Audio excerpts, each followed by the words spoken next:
Greetings and welcome to our daily walk through the scripture for April the 29th. Our conversation today finds us in Judges chapter 11 and 12, John chapter 1 verses 1 through 28, Psalm 101, and also Proverbs chapter 14 verses 13 and 14. Now, like we've been doing every time we come to a new book of the Bible, we're going to do a little bit of an overview, and today is going to be no different. We're going to be looking at the Gospel of John. Now, John, out of all the Gospels, I've got to tell you, is probably my favorite. And the reason for that is twofold. One of them is that John is written in a very strangely clear and simplistic way, and yet still seems to be incredibly profound with how he writes. But John doesn't necessarily write these long, flowing, flourishing sentences. In the beginning was the Word was God. That kind of stuff. It's not, and yet in the beginning was the Word. The theological implications of just that one sentence are huge. In the beginning of what? The beginning of creation. That means that he's saying that the Word, whoever this Word is or whatever this Word is, was there from the beginning, was there at creation, was with God. I mean, you see, it's just a few words, and yet we get incredible depth. And John, the Gospel of John is like that. Now, the Gospel of John is sometimes kind of separated off of its own with the other four Gospels, and that's because the other three kind of seem to have a relationship with one another, where John kind of seems to do his own thing at times. It's not a bad thing. As a matter of fact, John is a very personal letter in a lot of ways, because of who the writer was, which theologians are generally in agreement that John, the Apostle John, the beloved Apostle John, is the one that wrote it. We see an insight to Jesus that we didn't necessarily get from the other Gospels. That's not to say that they're lesser Gospels. Let me be very clear about that. Matthew, Mark, and Luke are very powerful Gospels in their own right. But John kind of writes in a little bit more of a personal level and a personal witness to it. And it's written for a very clear purpose, that you may believe. I mean, that's the whole point of John. And John wants to use, really, we will, as we get into this, we're going to see 7 major miracles, 7 major discourses in the Gospel of John, but no parables. The Gospel of John does not have parables. It's really pretty fascinating.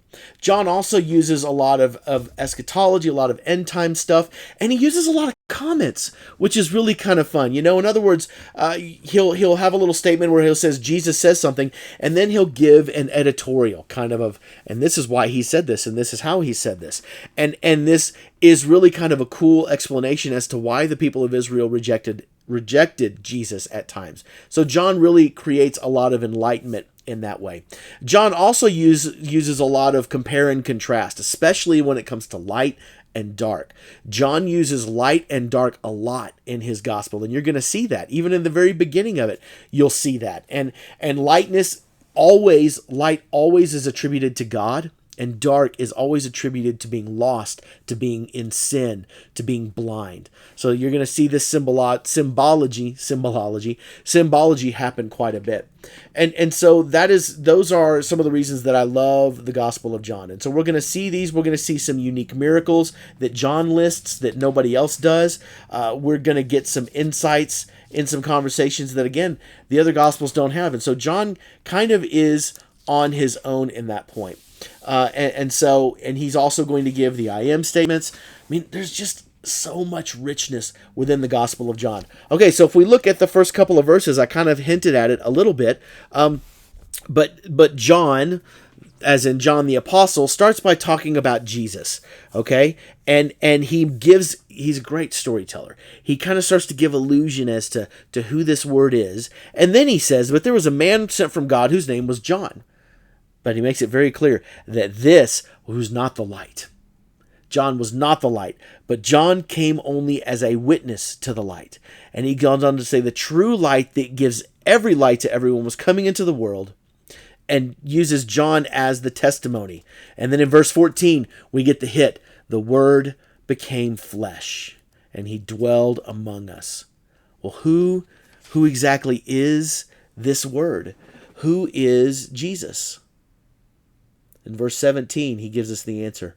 For the law was given through Moses, grace and truth came through Jesus Christ. No one has ever seen God but the one and only Son, who is himself God, is in closest relationship with the Father, has made him known. Folks, there are times when people say, well, the Bible doesn't really say that Jesus is God. I don't think it gets any more clear than that. Jesus, who is himself God, the Son of God, who is himself God. You see what I mean? Simple language, and yet so profound and deep. I'm excited to dive into it with you. So that's it for today. We'll talk more tomorrow.